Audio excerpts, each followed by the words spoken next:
times, the generally in the air type thing, but it's not actually about. It's just kind of setting the stage. Yeah. That's kind of the backdrop. It's the backdrop. Yeah. Kind of sets the scene. Yeah. My Bodyguard. Yeah, based on a true story. You know, it's interesting because when I was a kid, I actually lived in a neighborhood that was much worse than the neighborhood they showed in My Bodyguard. But because I've experienced things like this, I could really relate to what's going on in this story, and because. When you're thrown in that situation where you're in a violent, dangerous neighborhood, you don't have good choices. You have to make the best of your bad choices. But we can learn from that. Okay, next on my list, Yojimbo. Yojimbo. Okay, remade by Clint Eastwood into A Fistful of Dollars and others. Okay. Bruce Stern remade it to Last Man Standing. But basically, it's a story about a guy who's been pushed too far, snapped, and he's become crazy brave, and because of that, he's willing on anyone, anywhere, anytime, or a whole bunch of people anywhere, anytime. And there are two bad gangs fighting each other. He decides, well, why don't I get rid of both of them? I'll get them to fight each other off, kill each other off, and whoever left standing, I'll finish them off all myself. Great story, a very powerful film. Next up, Peeping Tom. Yeah, it's interesting because this movie was actually blacklisted for several years. I mean, it was banned. It was against the law. But it was actually an excellent movie. It was a cult classic, not a real classic, but very powerful film, very interesting film. And as I was watching the movie, I was almost wondering why it was banned. Because compared to today's stuff, it's pretty tame.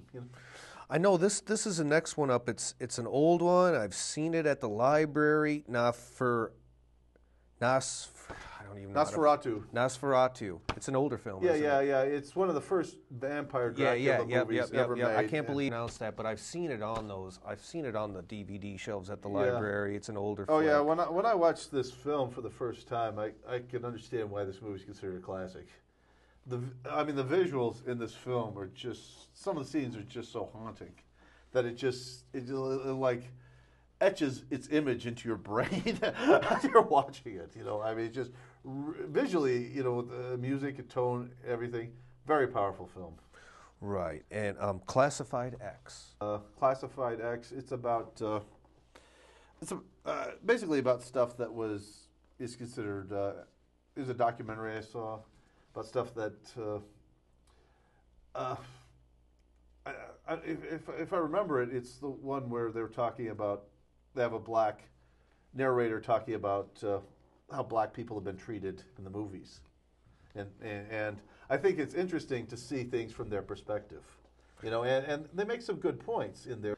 The point of in the movie Guess Who's Coming to Dinner, where Sidney Poitier plays a man who's won the Nobel Peace Prize, and he's dating a woman who's white, but she's on an equal level with him just because she's white, and these are subtle forms of prejudice, that most people wouldn't think about, unless pointed out to them. Another one on here, Against All Odds. Yeah, a very good movie. It's interesting about, as I was watching this film, what I liked about the movie so much is James Woods plays this gangster who's this, killer, crazy, dangerous mobster type of person.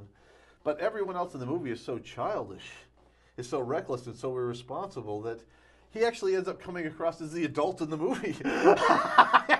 It's like, as I'm watching this, it's like, I actually felt bad for the guy who's supposed to be the heavy.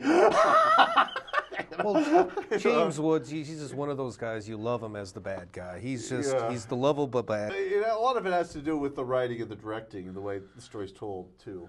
The Blue Max. Yeah, interesting film. I think it's probably one of the best movies ever made. The thing I like about this film is this guy, he's like a lower class person, he's a peasant, he wants to get the medal, the Blue Max, to prove to himself that he's just as good as the upper class people.